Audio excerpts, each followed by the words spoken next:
Saudara, mari kita berdoa.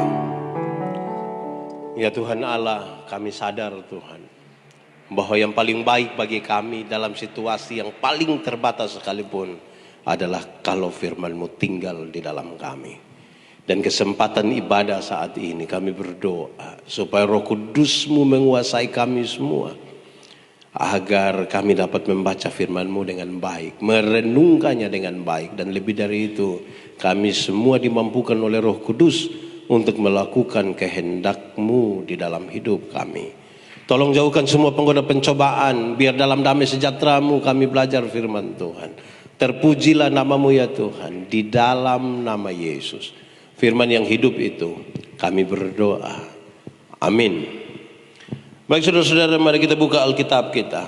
Hari ini saya diminta untuk berkhotbah berkaitan dengan situasi kita dan juga sekaligus pelayanan kita. Dan karena itu saya rindu untuk membaca kembali bagian ini menurut Efesus pasal 6. Surat Efesus pasal 6 ayat 10 sampai ayat yang ke-20. Biar ini menjadi bahan perenungan buat kita hari ini. Surat Efesus pasal 6 ayat 10 sampai ayat yang ke-20. Perlengkapan rohani. Akhirnya, hendaklah kamu kuat di dalam Tuhan, di dalam kekuatan kuasa-Nya. Kenakanlah seluruh perlengkapan senjata Allah, supaya kamu dapat bertahan melawan tipu muslihat iblis. Karena perjuangan kita bukanlah melawan darah dan daging, tetapi melawan pemerintah-pemerintah, melawan penguasa-penguasa, melawan penghulu-penghulu dunia yang gelap ini, melawan roh-roh jahat di udara. Sebab itu, ambillah seluruh perlengkapan senjata Allah, supaya kamu dapat mengadakan perlawanan pada hari yang jahat itu, dan tetap berdiri sesudah kamu menyelesaikan segala sesuatu. Jadi, berdirilah tegap, berikat pinggangkan kebenaran, dan berbaju sirahkan keadilan. Kakimu berkasutkan kerelaan untuk memberitakan Injil damai sejahtera. Dalam segala keadaan, pergunakanlah perisai iman. Sebab dengan perisai itu kamu akan dapat memadamkan semua panah api dari si jahat. Dan terimalah ketopong keselamatan dan pedang roh, yaitu firman Allah. Dalam segala doa dan permohonan, berdoalah setiap waktu di dalam roh, dan berjaga-jagalah di dalam doamu itu dengan permohonannya yang tak putus-putusnya untuk segala orang kudus, juga untuk aku, supaya kepadaku jika aku membuka mulutku dikaruniakan perkataan yang benar, agar dengan keberanian aku memberitakan rahasia Injil yang kulayani sebagai utusan yang dipenjarakan. Berdoalah supaya dengan keberanian aku menyatakannya sebagaimana seharusnya aku berbicara. Demikian firman Tuhan. Berbahagia setiap orang yang mendengar firman, memelihara dan melakukan dalam hidup setiap hari. Shalom. Sekali lagi shalom. Saudara-saudara, kita punya durasi sedikit, karena itu mari kita maksimalkan benar-benar untuk kita dapat sesuatu dari pesan firman hari ini. Saya ingin mengatakan kepada saudara-saudara sebagaimana yang Paulus pikirkan ketika dia menulis surat ini. Kenapa saudara-saudara? Paulus ada dalam penjara ketika dia menuliskan surat ini. Dia tahu betul keadaan jemaat. Jemaat waktu itu adalah kelompok kecil yang mungkin tidak terpandang di tengah-tengah masyarakat. Mereka juga bukan orang-orang yang punya pengaruh yang besar. Tetapi saudara-saudara, Paulus tahu betul bahwa alam semesta ini adalah medan pertempuran bagi orang-orang, termasuk orang-orang percaya. Alam semesta ini adalah medan pertempuran. Yang menarik adalah serangan-serangan yang datang itu ada dua. Ada serangan yang kelihatan dan ada serangan yang tidak kelihatan. Kalau serangan itu kelihatan, nyata, saudara mungkin bisa siap kuda-kuda. Yang ikut karate mungkin bisa buka juru sedikit. Itu kalau kelihatan. Tapi bagaimana kalau serangan-serangan itu tidak kelihatan? Dan Paulus ingin menggambarkan secara baik. Saudara-saudara, bagaimana Paulus menggambarkan ini kepada saya dan saudara, bahkan juga kepada pada jemaat waktu itu, saudara-saudara.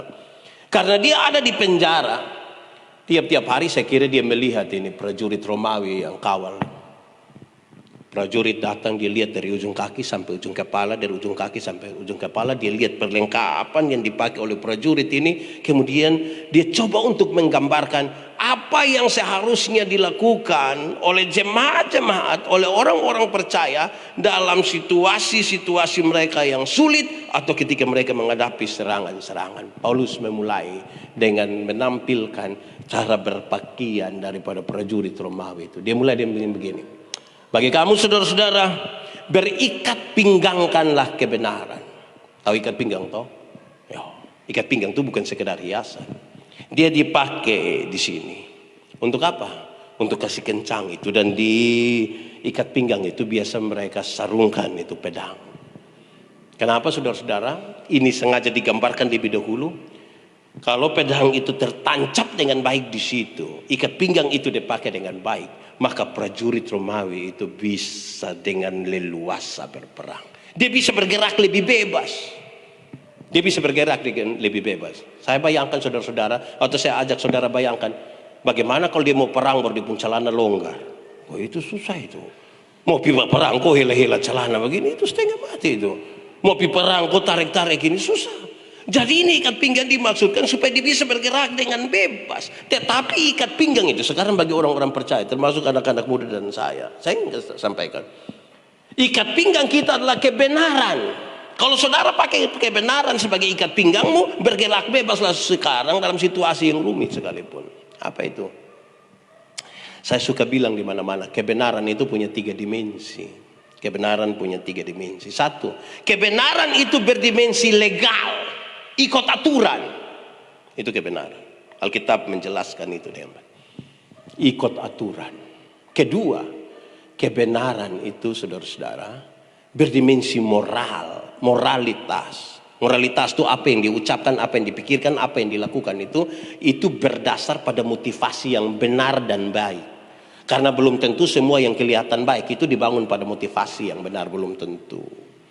Yang ketiga, kebenaran itu berdimensi sosialitas, sebuah kepekaan untuk turut mengambil bagian dalam penderitaan orang lain. Memang kita semua ada susah di masa pandemi ini, tetapi kepekaan untuk turut mengambil bagian dalam penderitaan orang itu menjadi penting.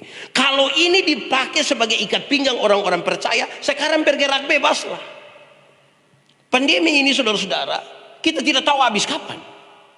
Kita tidak tahu dia habis kapan. Corona ini juga tidak kelihatan, tapi mematikan. Mau duduk tunggu sampai dia habis? Tidak. Engkau harus memulai bergerak, melakukan sesuatu, tapi dalam ikat pinggang kebenaran. Dalam ikat pinggang kebenaran. Legal, punya moral, dan kemudian punya dimensi sosial.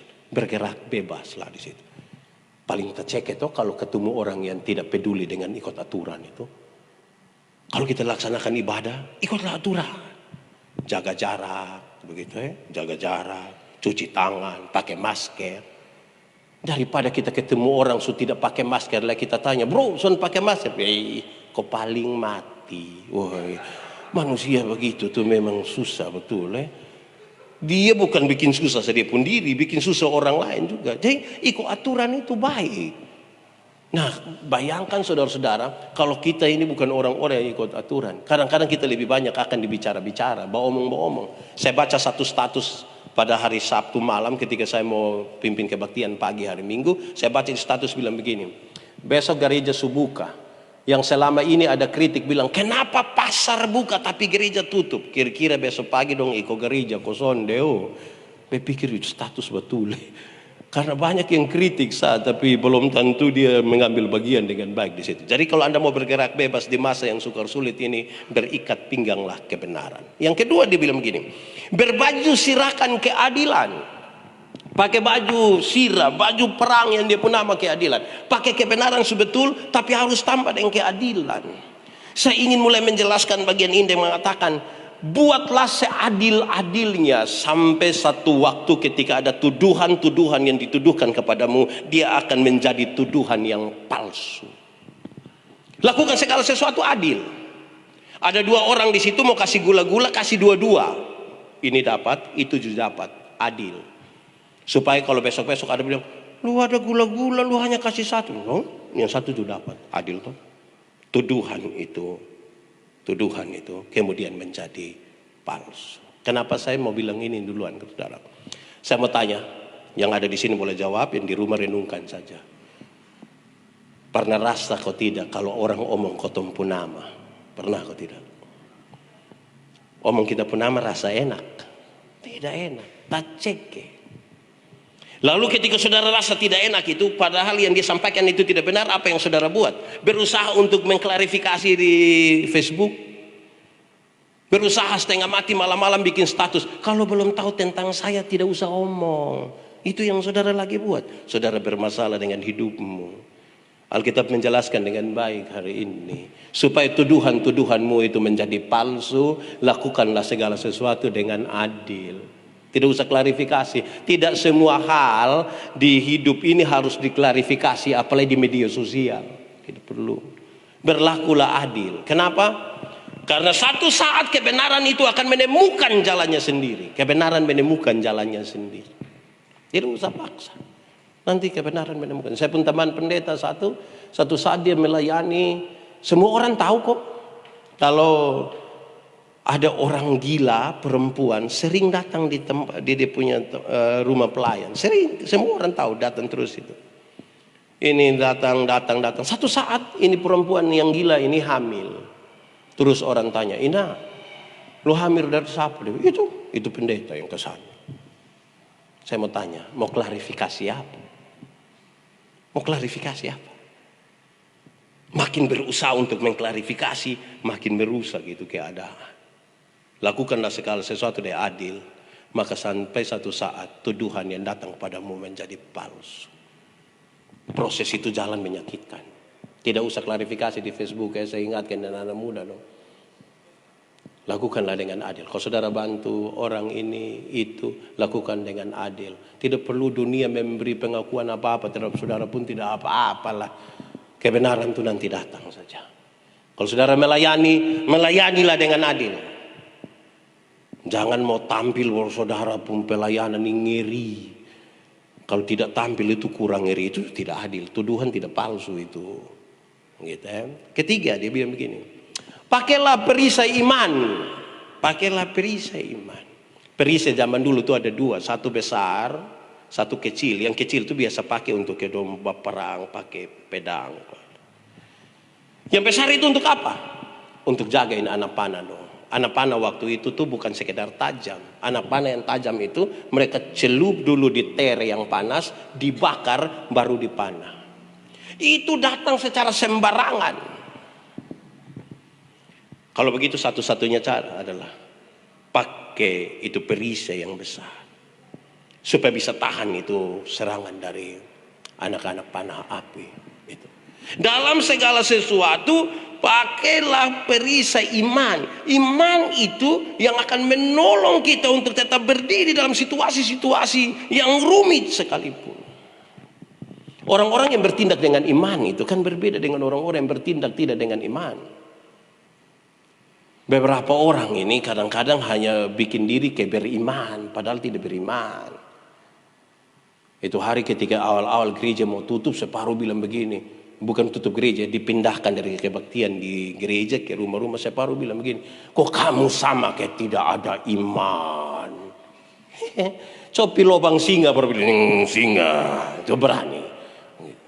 Pakailah perisai, segala sesuatu bertindak dengan iman. Iman itu menolong kita untuk mengambil sikap-sikap yang berkenan kepada Tuhan Allah. Karena situasi sekarang adalah situasi yang sukar sulit. Kalau tidak pakai perisai iman, rumit itu. Tidak cukup di situ, dia bilang, pakailah kasut, pakailah sepatu. Yaitu itu sepatu pun nama adalah kerelaan untuk memberitakan Injil damai sejahtera. Tentara-tentara dulu itu kalau pakai sepatu itu berarti siap tempur. Segera bangun, masuk hutan, langgar kali, injak duri, segala macam. Karena itu ketika pakai sepatu siap untuk melakukan sesuatu. Kerelaan untuk menyampaikan Injil damai sejahtera.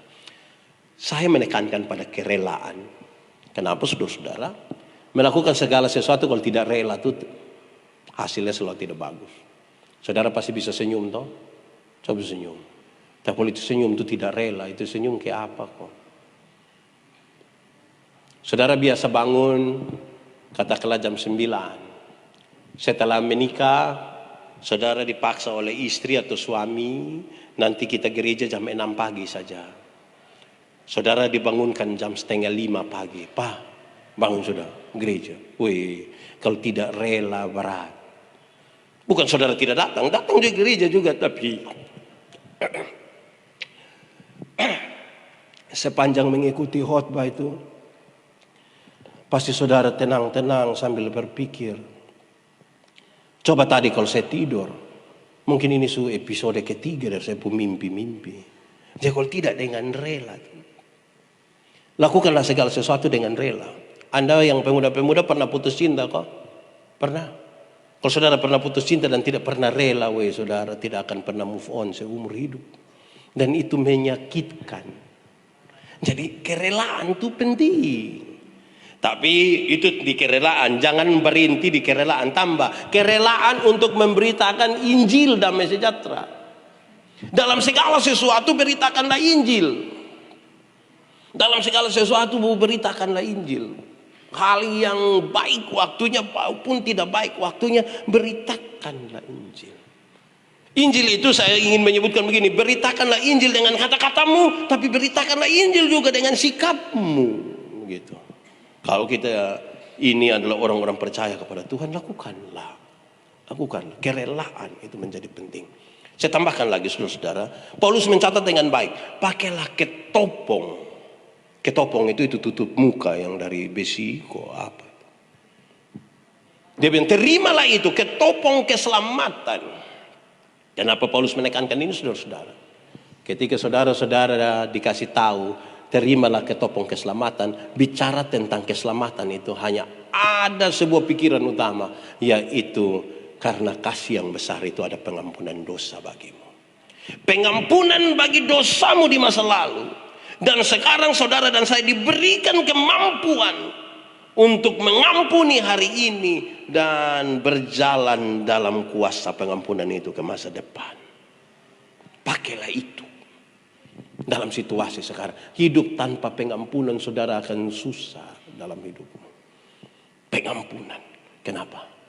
Tiap-tiap hari saudara berhadapan dengan sakit hati, tiap hari. Kenapa? Makin banyak orang yang saudara temui dia tiap-tiap hari. Makin banyak. Semakin banyak orang yang saudara temui, semakin banyak orang tidak memuaskan saudara. Semakin banyak.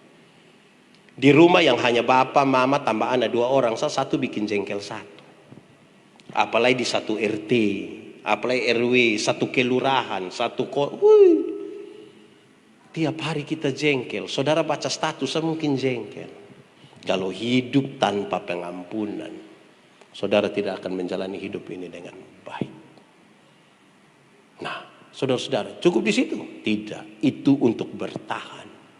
Lalu Paulus mengisyaratkan, selanjutnya pakailah senjata ini. Dia kasih tahu 2 senjata. Orang Kristen janganlah orang Kristen hanya sekedar bertahan. Tadi dia sampaikan sejumlah hal untuk saudara bertahan, tapi selanjutnya dia bilang pakailah ini juga untuk menyerang. Tapi bagaimana menyerang? Mari kita lihat. Saya berusaha berbicara cepat, saudara. Yang pertama dia bilang begini, pakailah firman. Senjata yang disebut firman. Firman itu yang pakai untuk menyerang. Untuk mengatakan yang ini benar, yang ini salah, ini benar, ini salah. Ini ya, ini tidak. Pakai firman, bukan pakai perasaan. Bukan pakai kebiasaan. Pakai firman. Jadi firman itu dipakai, tapi saya mau kasih tahu saudara 2 catatan penting tentang penggunaan firman sebagai pedang. 1, pedang itu selalu bermata 2, iris ke sana, tapi iris juga ke sini. Firman itu dia kasih ingat orang lain, tapi kasih ingat kita juga. Jangan untuk orang lain kita kutip firman, untuk kita pun diri kita tidak pakai firman. Ada khotbah yang keras kita bakorek, kau bilang, kena dia. Tidak kena lu, tidak kena. Karena itu firman datang sampai saya, dia silih, kena dia. Saya berarti lebih begitu. Firman itu 2, berduanya 2 sisi, ke depan dan juga ke sini. Tapi yang kedua, saudara-saudara, pakai firman itu betul-betul untuk kepentingan firman. Jangan pakai firman untuk kepentingan kita. Jangan. Sebab kalau pakai firman untuk kepentingan kita bermasalah. Sekarang ini orang bisa jualan firman. Laku kok kalau jualan firman sekarang. Jadi kalau mengutip firman, pakailah untuk kepentingan firman. Jangan pakai untuk kepentingan kita. Banyak orang suka kutip-kutip firman untuk kepentingannya. Saya kasih contoh, di mana-mana saya suka bilang begini. Ada orang satu yang cerita lama yang saudara tahu. Ada orang yang minum sopi, terus mabuk, pulang. Tidak bisa tidur di rumah karena rumah sudah kunci, dia tidur di gereja. Besok pagi pendeta datang mau gereja, lihat ada pemabuk tidur situ. Pemabuk. Lu tidak tahu kalau sebentar sedikit orang mau gereja, sampai tidur situ. Dia bangun sambil kucak-kucak muka, mata, dia bilang, tidak tahukah engkau, kalau aku harus selalu berada dalam rumah Bapakku. Wah, ini kalau kutip firman macam begini, ini saudara, saya rasa kita bermasalah itu. Jadi pakailah firman untuk kepentingan firman. Yang kedua, saudara-saudara, senjata kita yang kedua adalah doa. Kenapa doa menjadi penting, saudara? Karena kita sadar benar ada hal yang kita tidak tahu, ada hal yang kita tidak tahu. Ada hal yang tidak bisa kita lakukan sama sekali, dan itu hanya bisa kita serahkan bulat-bulat kepada Tuhan. Siapa pernah duga, saudara, kita mengakhiri tahun 2019, masuk 2020 dengan penuh harapan, tiba-tiba corona. Sepertinya semua menjadi lumpuh. Siapa pernah duga? Dulu itu kalau orang bersin, semua langsung bilang selamat. Sekarang dulu deka baru satu bilang, aduh, lupi periksa dulu. Dulu kalau kita ketemu satu langsung cium satu. Kadang-kadang kita tidak tahu, dan dari belakang langsung patah kita pulai. Dulu, sekarang ini ada yang mau cium kita cuci muka 13-14 kali. Nah, saudara bayangkan, selagi masih ada waktu bercium, waktu itu saudara marah kok tidak mau bercium. Nah, sekarang ketemu hanya begini-begini, dong pakai masker. Ya kita tidak tahu dia senyum kok tidak, kita tidak tahu. Pakai masker ini orang marah kok orang senyum kita tidak tahu. Nona-nona, ibu-ibu yang pakai lipstick ini kasihan, sekarang pakai masker. Hanya masker yang dapat lihat, aduh pucat-pucat lah itu bibir itu. Kita tidak pernah duga sesuatu, karena itu doa. Tapi Paulus mengisyaratkan di sini, kalau saudara berdoa ada 3 dimensi doa, ada 3 dimensi doa. Pertama, saudara, berdoalah terus menerus tanpa putus. Berdoalah terus menerus, jangan berhenti, berdoa terus menerus. Kenapa saudara berdoa terus menerus? Karena panggilan kita itu panggilan untuk berdoa. Tapi saya mau kasih tahu saudara, doa itu kadang-kadang membosankan. Beberapa orang bilang kepada saya, Pak Pendeta, kita ini berdoa, maka virus hilang-hilang. Jadi karena virus tidak hilang, lu tidak mau berdoa lagi. Berdoalah terus.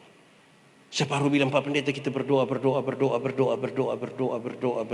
sampai berhenti toh.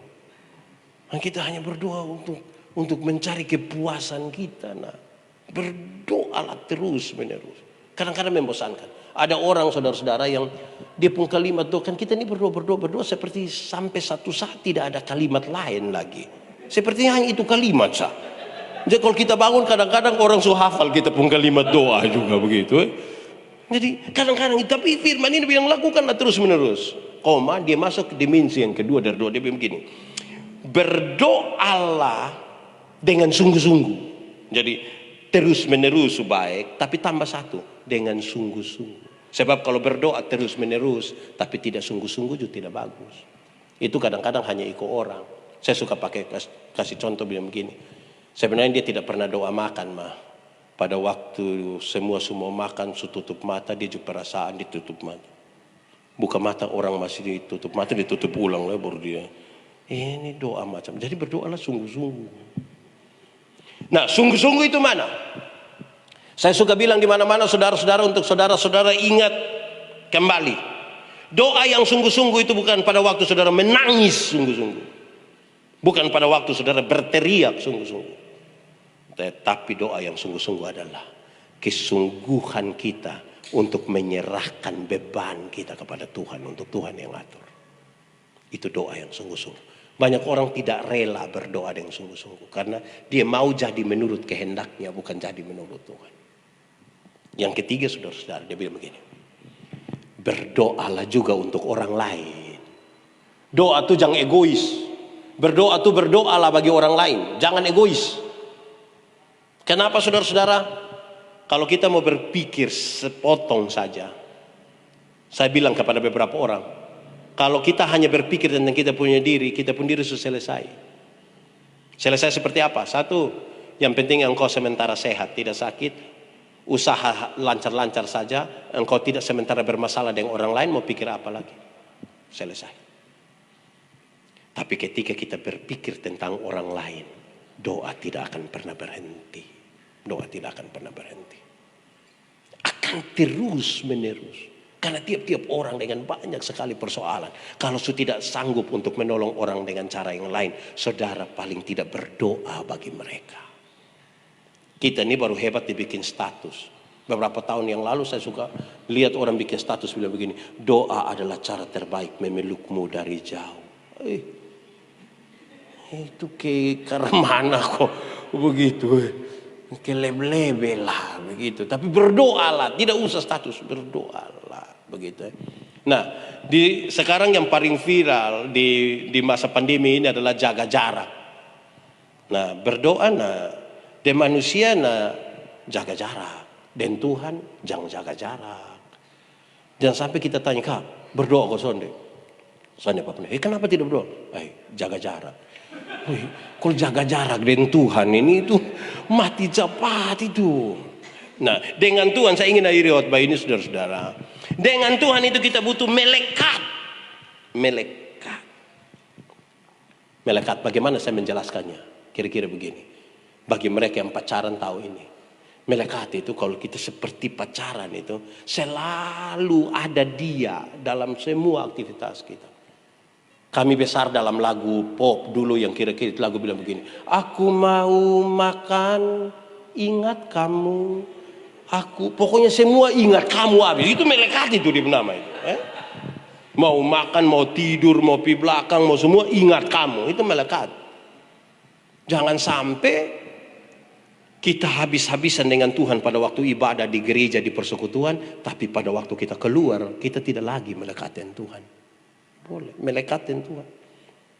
Tapi jangan plesetkan dia jangan plesetkan. Saya baru tulis bilang, Non, setiap kali mau makan, lupu wajah ada. Mau tidur, lupu muka ada. Semua aktivitas lupu muka ada. Itu Nona bilang, Kak ingat beta kok, sonde. Lalu, sekarang beta sadar kalau ini beban untuk beta.